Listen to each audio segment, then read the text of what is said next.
Welcome dear viewer. If you are new here, do check out other videos and maybe consider subscribing.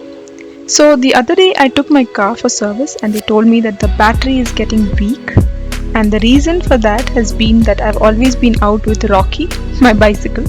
So although I've missed Rocky with all the rains and cyclones, this week I felt that the car needed a well-deserved run on the road. We decided to drive to Somnathpura, a sleepy hamlet about 140 kilometers from Bangalore, close to Mysore. I've been there a long time ago, and then the roads were non-existent almost. But this time the roads were decent. With a quick stop for breakfast at our favorite Kamat Lokaruchi at Ramnagara, the famous Sholay town, we drove on to Somnathpura. The temple is maintained by the Archaeological Survey of India, and this time around they asked us to scan a QR code to book tickets at the entrance. Just when I thought that it's a welcome change from the cash payments to cashless and touchy-feely ticket counters to contactless ticketing, the gatekeeper asked me to show the tickets on my phone, took my phone in his hand, zoomed in, zoomed out, and basically fingerprinted every corner of my phone. So much for contactless and COVID protocols, huh? But I digress.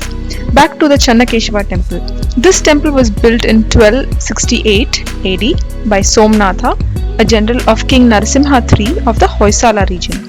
It is the temple of Lord Vishnu in a very elegant form. The architectural style is quite interesting, with walls enclosing a courtyard structure. The temple itself is on a raised platform, which itself is a star-shaped foundation. The stellar carvings on the walls of the temple is indeed a sight to behold. Decks and decks of various artifacts are depicted in each layer. There are layers of elephants, layers of horses, the gods and goddesses of Hindu mythology, and of course different shapes and patterns of adornment. The walls of the temple follow the starry foundation structure all around. Inside the sanctum sanctorum are elaborate pillars, each intricately carved. The ceilings are pieces of art in themselves yet again with the carvings. The idol of Lord Mahavishnu with 4 arms is mesmerizing, to say the least. There is no worship that is currently being done, but one does indeed feel a divine presence and a positive energy inside the chamber, which is several notches cooler than the outside. All around there's a walking path with several rooms for other idols and probably resting area for visitors and priests.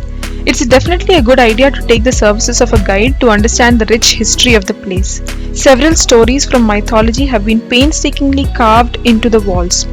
There are chapters of the Bhagavata Purana, the Mahabharata, the Ramayana.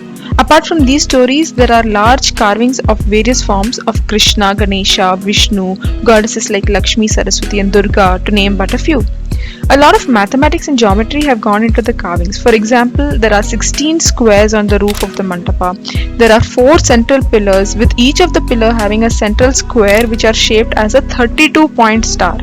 On the outside are neatly manicured lawns with some benches and a large shade-giving tree. The pillar or the flagpost at the entrance is indeed a majestic sight.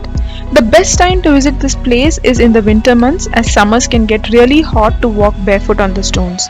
There aren't many eateries around, so plan on either bringing your own food or eat at one of the many eateries along the Mysore-Bangalore highway. The tickets are currently priced at ₹20 for Indian nationals. Foreigners may have to shell out a bit more though, and I'm logically unable to understand why. Okay, do let me know in the comments below what do you think of this video, if you would like me to take you on such virtual tours of such places. Until next time then,